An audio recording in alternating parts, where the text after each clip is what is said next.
بانی P T I کی رہائی کے لیے روپکار جاری۔ توشہ خانہ 2 کیس میں ضمانت ملنے کے بعد بانی تحریک انصاف کی رہائی کے لیے روپکار جاری کر دیا گیا ہے۔ جی ناظرین، آپ کو تفصیلات سے آگاہ کر رہے ہیں۔ توشہ خانہ 2 کیس میں ضمانت ملنے کے بعد بانی تحریک انصاف کی رہائی کے لیے روپکار جاری کر دیا گیا ہے۔ تفصیلات کے مطابق اسلام آباد ہائی کورٹ نے 2 روز قبل توشہ خانہ 2 کیس میں بانی پاکستان تحریک انصاف عمران خان کی ضمانت منظور کرتے ہوئے رہائی کا حکم دے دیا تھا اور آج اس کے لیے روپکار جاری کر دیا گیا ہے۔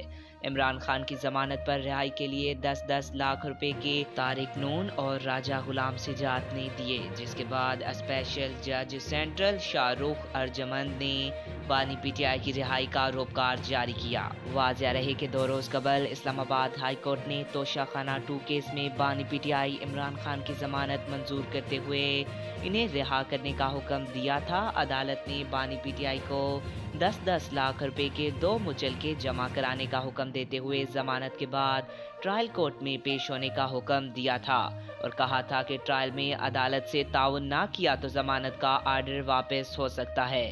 بعد ازاں اسی شام بانی پی ٹی آئی کی تھانہ نیو ٹاؤن میں انسداد دہشت گردی ایکٹ کے تحت درج ایک اور مقدمے میں گرفتاری ڈال دی گئی تھی اور گزشتہ روز انسداد دہشت گردی کی خصوصی عدالت نے عمران خان کا 5 روزہ جسمانی ریمانڈ منظور کر لیا تھا۔